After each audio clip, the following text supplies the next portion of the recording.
Oke, selamat pagi. Bertemu kembali dengan saya Eko Aris dari Program Studi Teknologi Rekayasa Mekatronika, Fakultas Vokasi Universitas Sanata Dharma Yogyakarta. Nah, hari ini kita berada di Lab Robotika. Di sebelah saya di sini adalah robot industri Mitsubishi LVM1 tipe artikulasi 5 aksis. Nah, di depannya juga sudah ada sistem elektronometik dengan kendali PLC, dan di laptop ini adalah HMI ya secara virtual. Nah, kita masih akan belajar bagaimana proses perakitan menggunakan robot industri, di mana suplai benda dilakukan oleh sistem elektronometik yang dikendalikan oleh PLC. Kita lengkapi dengan tombol dan juga lampu indikator yang akan membantu proses kita, gitu ya. Nah, hari ini kita akan membahas bagaimana solusinya. Setelah sebelumnya saya tunjukkan bagaimana sistem bekerja. Nah, hari ini kita akan membahas solusinya. Tentunya solusinya adalah secara garis besar, nanti teman-teman bisa mengembangkan. Nah, tugasnya seperti yang sebelumnya sudah saya sampaikan, bahwa robot ini akan merakit silinder, merakit tabung dan tutupnya, kemudian diletakkan di palet. Tempat perakitan dilakukan di sini, sedangkan suplai tabung dan suplai tutup dilakukan oleh 2 buah silinder yang dikendalikan oleh PLC. Sehingga di sini ada komunikasi antara robot dengan PLC. Nah, untuk interface di sini ada HMI, gitu ya. Jadi di sini ada tombol 4 buah tombol untuk saat sembelih benda 1, benda 2, benda 3, dan tombol stop. Sedangkan ini menandakan bahwa robotnya siap. Kalau lampu ini menyala menandakan bahwa robotnya sibuk, gitu ya. Nah, mungkin saya tunjukkan, misalnya kalau nanti tombol start saya tekan, ini silinder 1 maju, kemudian mundur untuk suplai tabung, terus kemudian robot akan mengambil tabung untuk ditaruh di tempat perakitan, kemudian robot menuju ke posisi amannya. Nah, kemudian silinder 2 maju, mundur untuk suplai tutup, kemudian robot ambil tutupnya untuk dirakit, kemudian ditaruh di dalam palet. Oke, sekarang akan kita coba ya, kita tunjukkan. Misalnya saya akan merakit benda yang benda 1, benda 2 atau benda 3. Nah, di sini adalah tutup-tutupnya, ini ya. Ini tutupnya kita siapkan. Misalnya saya akan merakit benda 2 ya. Maka tekan tombol start 2. Nah, tadi silinder maju untuk suplai tabung, tabung diambil, kemudian nanti silinder 2 maju, kemudian untuk suplai tutup, tutup 2 diambil, untuk diletakkan di rakitan, kemudian setelah dirakit, sistemnya akan menaruh di palet.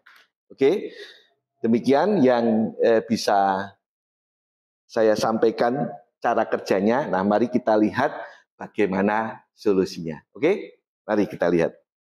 Kita lihat terlebih dahulu identifikasi ya. Tadi kan kita butuh merakit elektriknya dan juga sistem pneumatiknya ya. Nah, kita sekarang akan melihat komunikasi antara PLC dan juga robot. Nah, sekarang kita lihat dari identifikasi ya. Jadi nanti di sini ada 4 buah limit switch ya, 4 buah limit switch ya, yang menunjukkan bahwa silinder itu posisi minimal dan maksimal. Ini di alamat 0.02 sampai 0.05 ya. Ini untuk silinder 1, ini untuk silinder 2. Sedangkan di sini ada output bit 0 dan output bit 1 dari robot. Itu yang kita komunikasikan dengan input PLC. Output bit 0 itu 0, output bit 1 adalah dihubungkan ke alamat 1 PLC.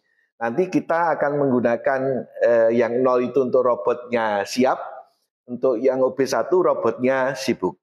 Sedangkan output PLC kita punya 1Y1 dan 1Y2 untuk silinder 1 karena pakai double solenoid, sedangkan 2Y1 itu 10102 single solenoid. Nah, sedangkan komunikasi dengan robot kita menggunakan 4 bit, di mana bit 0 ini nanti 102 akan assembling benda 1, terus kemudian bit 1 103, bit 2 104, dan terakhir bit 3 105 untuk stop.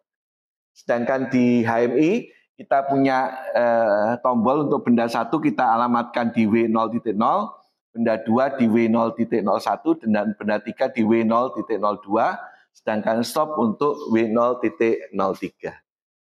Ya, nah ini adalah program dan baik program PLC maupun program robot awalnya untuk benda 1, tapi kita akan lihat yang paling penting adalah sekuensial dan flowchart-nya, karena di situ nanti bagaimana kasus ini kita terjemahkan ke dalam sekuensial dan flowchart dari robot, kemudian akan lebih mudah buat kita nantinya untuk memprogram PLC maupun memprogram robotnya. Oke, mari kita lihat. Nah, ini ada 2 gambar yang sangat penting, di mana gambar ini itu kita membuat semacam apa ya, cara berpikir gitu ya, cara berpikir yang nantinya akan kita wujudkan dalam bentuk program baik PLC maupun robot. Ya, setelah kita melihat kasusnya tadi, kita coba menerjemahkan bagaimana program PLC-nya, bagaimana program robotnya. Untuk desain HMI saya kira tidak perlu, Anda bisa melihat dari video saya yang lain. Tapi yang paling penting adalah menerjemahkan kasus itu ke dalam program sehingga nanti sistem bisa bekerja sesuai dengan apa yang tadi saya tunjukkan. Nah, ini adalah sequential PLC-nya, di mana jika kita tekan tombol 1, tombol 2, atau tombol 3 yang ada di HMI, jadi ini tergantung kita menekannya tombol yang mana. Terus kita beri syarat LS1 dan LS3 ini adalah silindernya mundur. Dan diberi syarat bahwa robotnya siap. Ya, robotnya siap. Maka kalau ini aktif, ya, yang terjadi silinder 1 akan maju. Karena tadi kan setelah kita tekan tombol, silinder akan maju. Nah, ini tergantung dari tombolnya. 1, 2, atau 3, tetapi kita baik tombol 1, tombol 2, maupun 3 yang jumlah tabung tetap silinder 1, sehingga ketiganya ini ditekan tetap silinder 1 akan maju. Kalau silinder 1 maju, otomatis apa yang harus hidup? Kita lihat di sini solenoid 1Y1 harus hidup, 1Y2 mati. Nah, kemudian setelah dia maju, silindernya akan menyentuh limit switch 2. Ya, maksimal.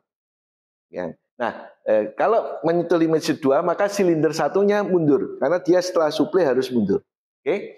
Nah, di samping mundur, maka dia harus mengaktifkan bit 0, bit 1 atau bit 2 tergantung tombol 1, tombol 2 atau tombol 3 ini yang memberikan informasi ke robot, ya, setelah disuplai memberikan informasi ke robot, robot harus mengambil tabung gitu ya. Nah, sehingga nanti ini akan lari ke program robot yang ada di sini, ya. Nanti saya jelaskan untuk program robotnya. Nah, kemudian setelah silindernya mundur akan menyentuh limit switch 1, ya. Setelah mundur limit switch 1 untuk silinder 1, ini tugasnya adalah tadi setelah mengeluarkan output bit yang ada di sini ini langsung kita matikan, ya, langsung kita matikan. Jadi memberikan informasi, setelah itu kemudian kita matikan. Kenapa? Karena nanti kita akan menggunakan lagi, akan memberikan informasi lagi, sehingga kita harus tahu kapan hidup, kapan mati, gitu ya. Terus kemudian jika ini sudah kita matikan, maka akan menunggu input dari robot. Kalau robot sudah siap lagi, ya artinya robot di sini kan akan berproses ngambil tabung. Setelah selesai, robot akan ngabari ke PLC bahwa dia siap. Nah, kalau dia siap lagi, maka silinder 2 gantian yang maju. Nah, ini 2Y1 aktif. Kemudian kalau maju silinder 2 menyentuh limit switch 4. Kalau limit switch 4 aktif, maka silindernya mundur sambil dia mengeluarkan output bit. Ya, tergantung tadi benda 1, benda 2, atau benda 3. Ini benda 1, benda 2, atau benda 3. Kalau misalnya nanti di sini output bit ini keluar, maka robot akan mengambil tutup. Di satu sisi, di dalam program PLC, silindernya mundur menyentuh limit switch 3 akan mereset sistem. Ya. Nah, nanti di dalam program kita kalau tombol 1 sistem di sini aktif, maka akan mengaktifkan work bit 10.00 untuk tombol 1, tombol 2 20.00, tombol 3 W30.00 dan seterusnya. Yang warna biru ini adalah work area untuk sekuensialnya, work bit untuk sekuensialnya. Nah, terus kemudian untuk program robot, ya tadi kan robot harus kita jalankan dulu. Kalau robot sudah kita start, maka yang terjadi dia akan mematikan semua output bit, kemudian dia mengatakan bahwa dia sedang sibuk karena robot proses nesting atau menuju ke reset. Kemudian setelah itu dia menuju ke posisi aman, dan setelah menuju ke posisi aman, robot ini akan mengeluarkan output bit 0 dan mematikan output bit 1.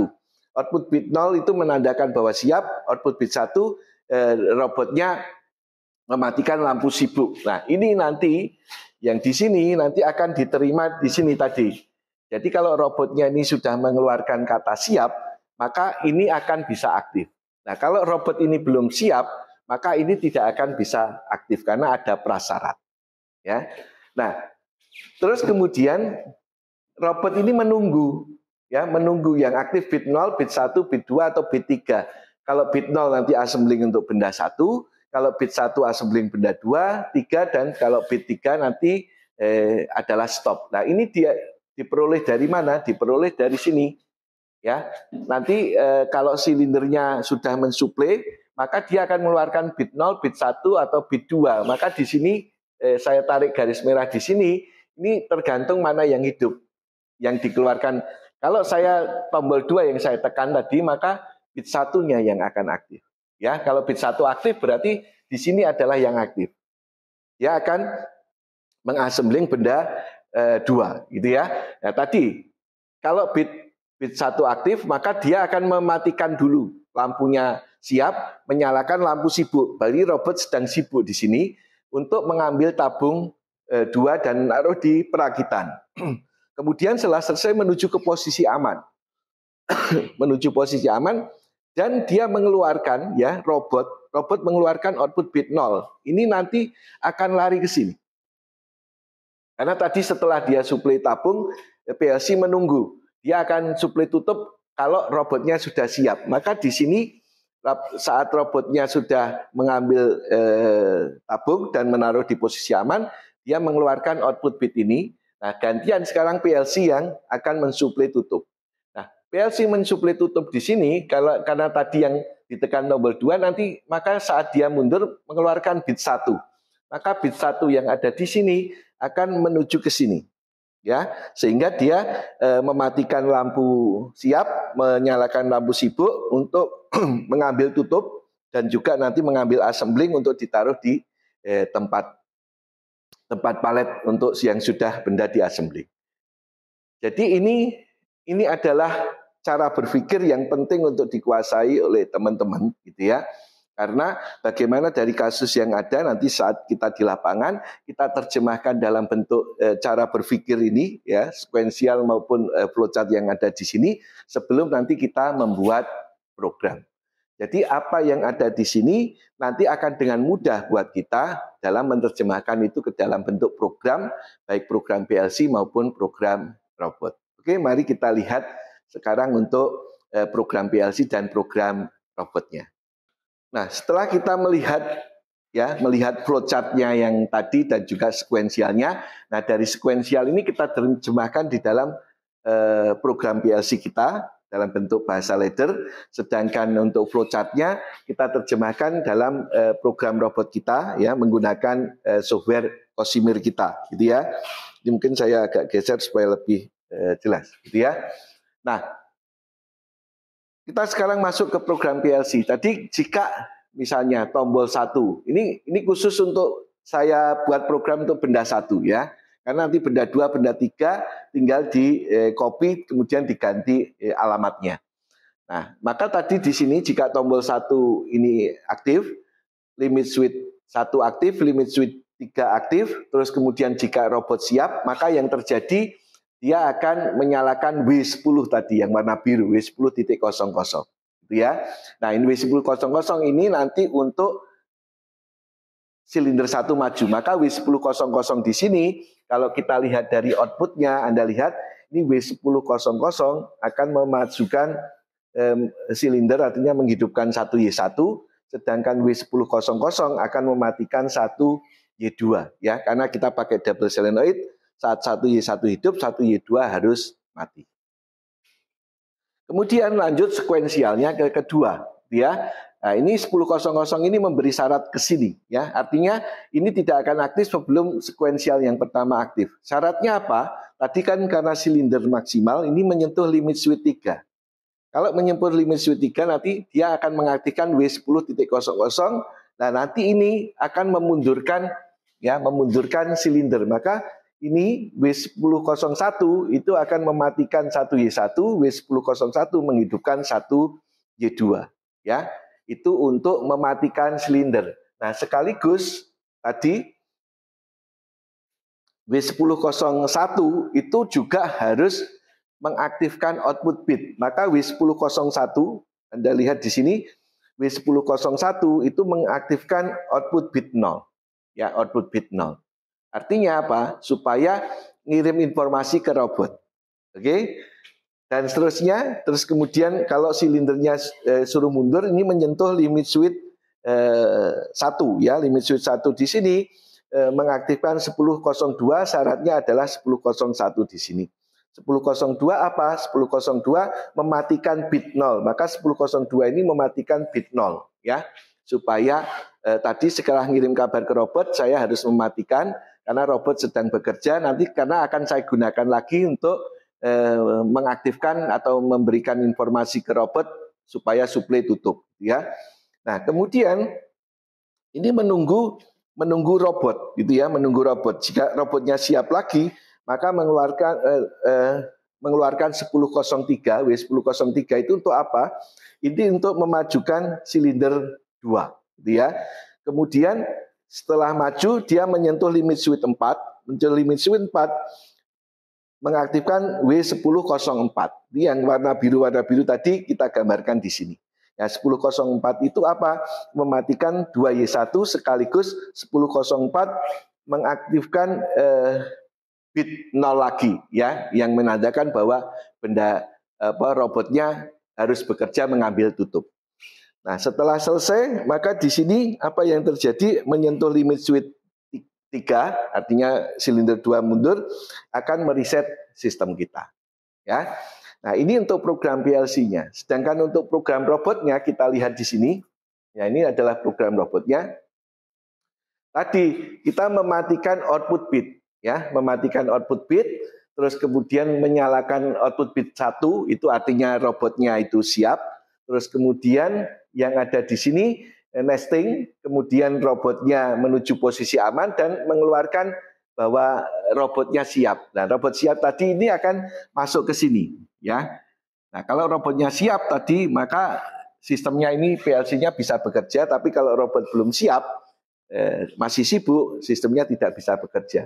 Di satu sisi robot akan menunggu inputan, karena ini program untuk benda 1, maka ini menunggu output bit 0 aktif. Kalau output bit 0 aktif, dia 130 ini akan mengambil benda, gitu ya, mengambil benda setelah sebelumnya ini mematikan lampu siap, menyalakan lampu sibuk, terus kemudian dia akan mengambil tabungnya tadi, ya, mengambil tabung.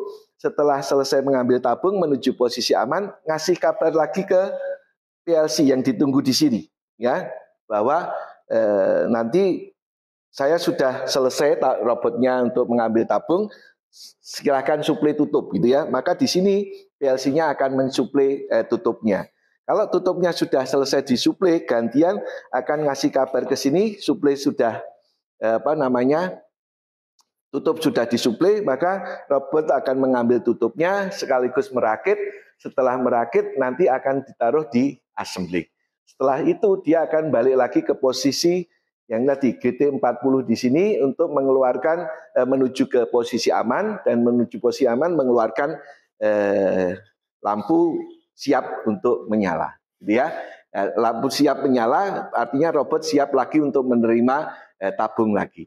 Itu, dan sistemnya akan berulang terus, kecuali jika kita tekan tombol 3 maka sistemnya akan berhenti. Oke, jadi itu adalah bagaimana solusi, ya, arah solusi dari sistem perakitan dengan menggunakan robot, komunikasi dengan PLC, HMI, dan sistem elektronumetik. Demikian yang bisa saya sampaikan, semoga ini bermanfaat. Terima kasih.